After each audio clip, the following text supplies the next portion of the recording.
Teman-teman, sudah kita sampaikan terkait juga dengan cara mengurus pendidikan PAUD di Dinas Pendidikan. Mungkin teman-teman yang ingin tahu lebih detailnya bisa simak terus videonya.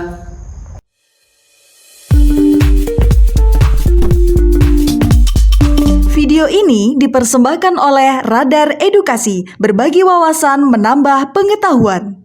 Halo teman-teman sekalian, kembali lagi bersama saya di Radar Edukasi. Nah, teman-teman, pada kesempatan kali ini saya akan bagikan informasi terkait dengan cara mengurus pendirian PAUD di Dinas Pendidikan. Nah, pendirian pendidikan anak usia dini atau biasa kita sebut PAUD ini juga harus ada izin operasional dari Dinas Pendidikan.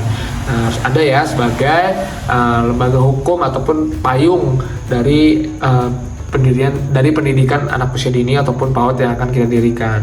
Nah, syarat-syarat dan prosedurnya akan saya sampaikan. Yang pertama, syarat umumnya ini bervariasi tergantung daerah, tapi umumnya adalah yang pertama harus menyertakan identitas penilik ataupun penanggung jawab, bisa fotokopi ataupun KK dan lain-lain. Kemudian harus juga disertakan akte notaris untuk pendirian yayasan dan juga badan hukum lainnya. Ini menjadi penting untuk diajukan di Dinas Pendidikan nantinya.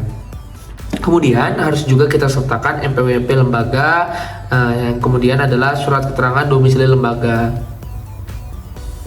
Terus, dokumen selanjutnya adalah sertifikat kepemilikan atau sewa bangunan. Nah, ini juga diperlukan agar apa?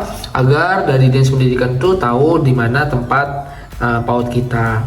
Kemudian adalah kurikulum PAUD itu. Nah, dari rencana pembelajaran, silabus, metode pengajaran sesuai standar PAUD itu harus disertakan dalam bentuk kertas.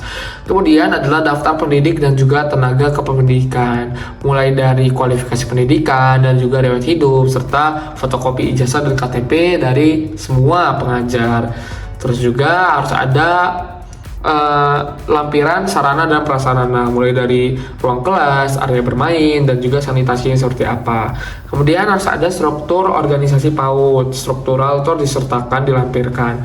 Kemudian harus ada jadwal kegiatan belajar mengajar, juga ada rekomendasi dari kepala desa atau lurah setempat. Dan yang terakhir adalah denah lokasi dan juga foto bangunan.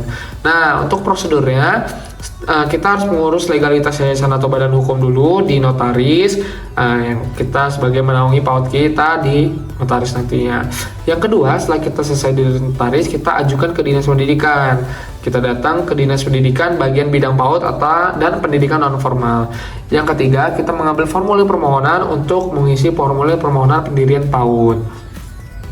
Setelah itu kita harus melengkapi berkas persyaratan yang tadi sudah saya sampaikan.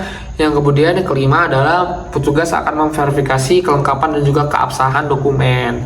Nah, yang keenam, setelah selesai dari dokumen administrasi, petugas akan melakukan survei lokasi di tempatnya langsung. Dan yang ketujuh, nanti petugas akan menerbitkan izin operasional apabila sudah dinilai terpenuhi persyaratannya dan juga hasil surveinya sesuai. Nah, mungkin seperti itu teman-teman yang dapat saya sampaikan. Terima kasih, sampai jumpa di lain video.